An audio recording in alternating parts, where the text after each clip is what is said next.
Jay, no? Maayong gabi ipod sa tanang nagatanaw karon o sa tanang nagapaminaw. Opo, parang nauuso na ata itong lindol kasi after dyan sa General Santos City or sa Sarangani, meron doon sa Japan, meron pa doon sa Venezuela, twin earthquake. Pero kamusta po yung ating mga kababayang taga Jensen po, Congresswoman, matapos nga po itong malakas na pagyanig na alam ko 3 years ago, meron din ganitong sinapit, Congresswoman. Yes, Sir Admar, actually, for several years, since 1970s, ito yung pinakamalakas na earthquake na tumama dito sa General Santos City at 7.8 magnitude, no? Medyo matindi yung effect, no? Yung devastation. A lot of our structures were destroyed or damaged. A lot of our houses, and ang dami po mga in several areas nagkaroon din ng soil liquefaction.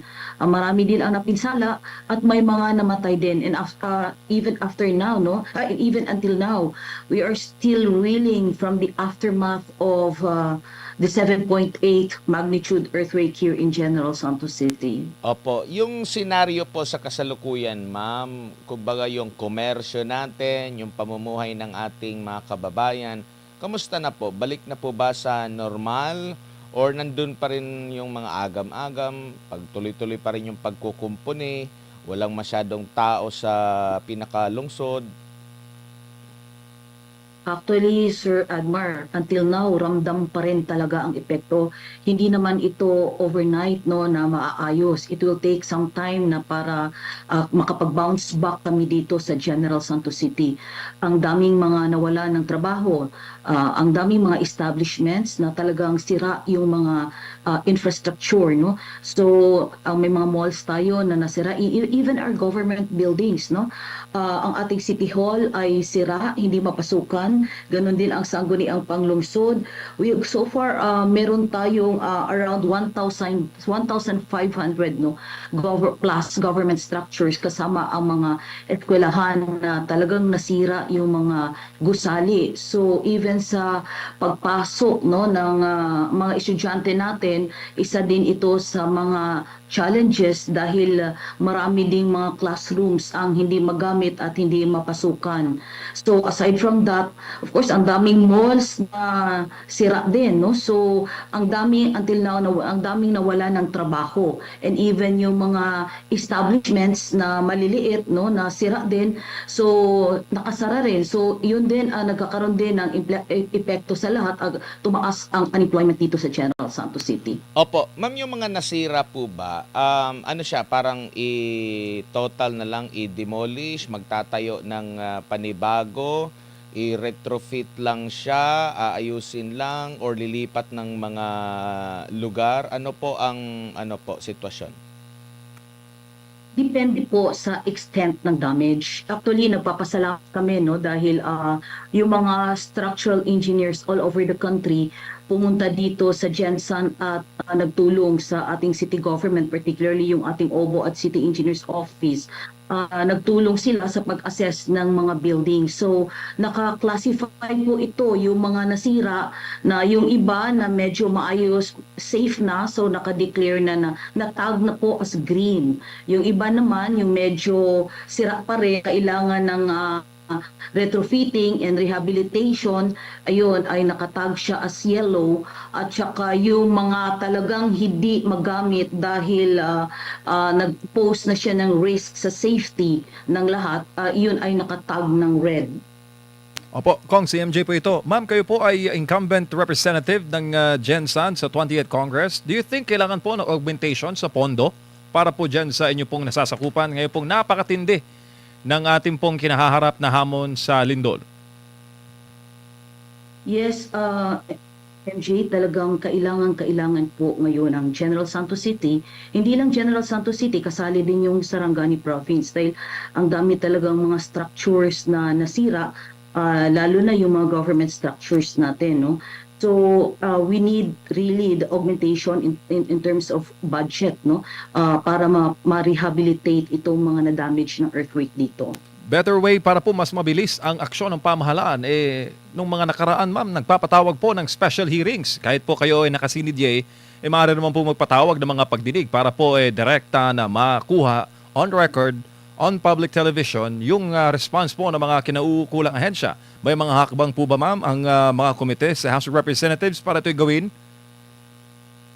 Yes, actually po, the last time nagpatawag naman po ng session yung Congress para ma-discuss ito mga assistance na kailanganin. So far naman dito, yung national government naman natin ay tumulong naman, no. May mga allocation sila directly, no, through the city government of General Santos City. So yung mga agencies, DSWD, DPWH, DOLE as well as DOH and other agencies, no, nag-respond din naman at nag-allocate naman ng mga funds para sa kailanganin dito sa city. Opo, ma'am, recently po dumalaw si VP Sara, kasagsagan po ngayon ng impeachment niya. Kayo po ay naniniwala doon sa mga bintang na masama. Ang VP dumalaw po sa inyo at dinalaw po yung mga naapektuhan ng lindol sa mga ospital.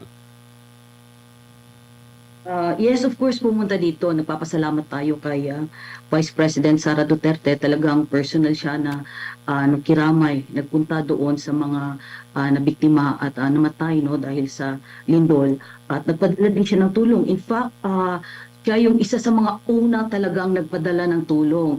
The night, no, after the earthquake, nandito na yung kanyang kitchen, yung tawag nito hot kitchen na tinatawag, no, doon sa mga search and rescue area. Ito yung yung office ni Vice President Sara Duterte yung nag-deploy talaga ng hot kitchen doon para to cater the needs, no, particular yung pagkain ng mga rescuers natin. And it stayed there for days, no. After that, may mga goods din po na pinadala dito yung office of the Vice President. And personal din na pumunta at nagdalaw, nag-ikot dito si Vice President Sara Duterte. Opo, how is it, ma'am, na syempre ang nakaka-relate morely sa mga taga-atin, taga-diha sa Mindanao, pares po nating Mindanaoan, ma'am.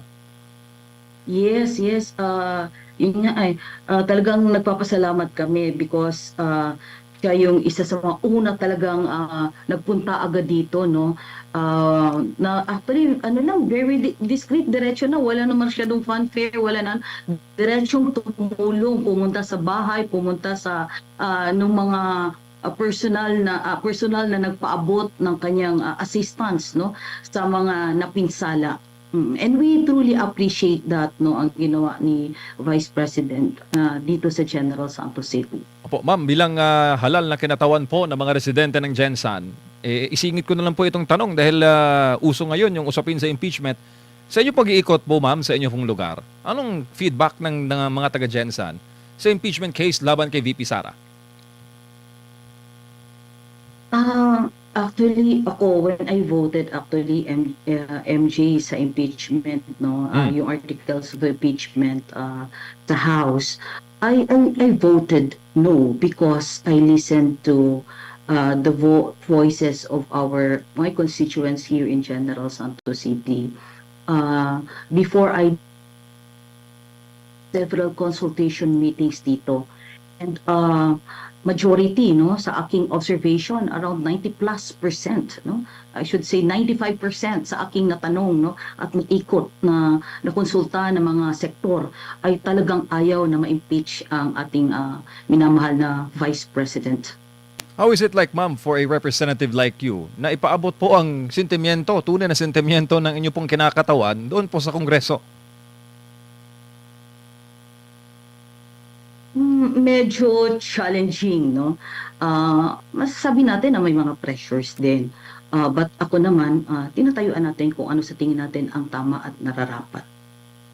Opo. At syempre, ma'am, ang ating pong mga kababayan nagtatanong rin po kung paano raw makapagpaabot ng tulong, lalo na po yung mga nasa abroad sa mga nabiktima po ng lindol. Paano po kayo ma-reach, ma'am?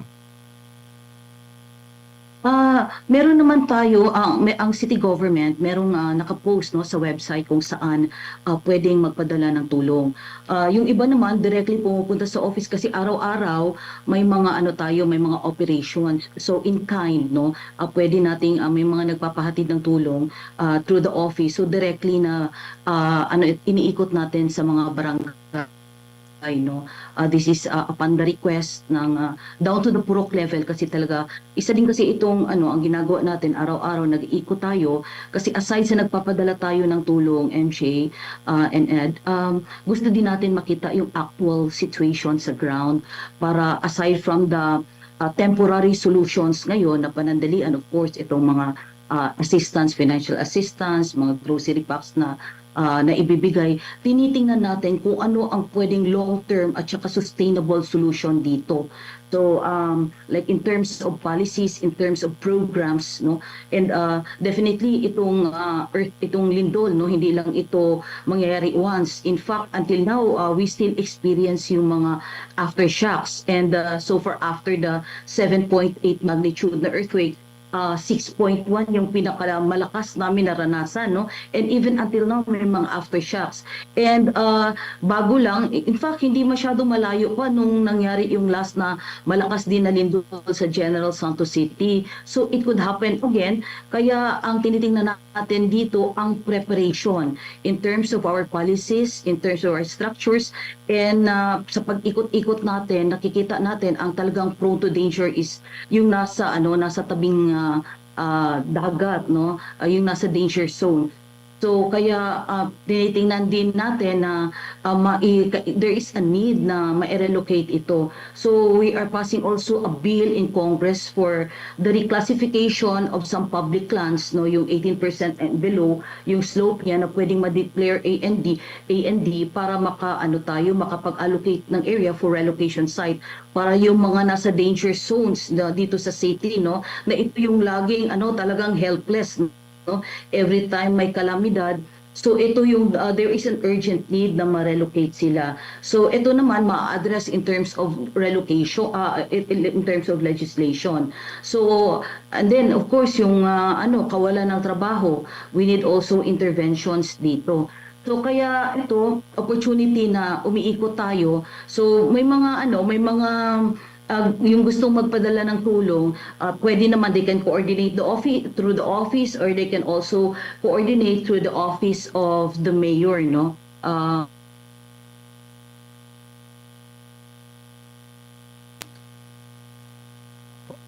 Kong Resuman, balikan lang natin mamaya si Kong kung nawala. Partner, at na-discuss niya yung pangangailangan ng Gensan, may mga hakbang. Andiyan na ba si Kong? Kong? Hello? Yes, Nawawala. Hello? Opo. I'm here po. Opo, continue lang ma'am sa inyo pong sinabi kanina. Yes po sir, so yung mga gustong magpadala ng tulong, they can coordinate through the mayor's office, merong hotline, and they can also coordinate through the office so that we can help facilitate the distribution, no? Lalo na yung mga in kind, no, sa mga constituents, ang basic naman na kailangan ngayon, tubig, pagkain, and of course materials, no, for the rehabilitation ng mga structures na nasira dahil sa lindol. Opo, looking forward kami ma'am na masabayan po namin kayo dyan mismo sa Gensan sa field, no, to check sa mga development at mga pangangailangan po ng inyong district. Yes po, maraming salamat Sir MK.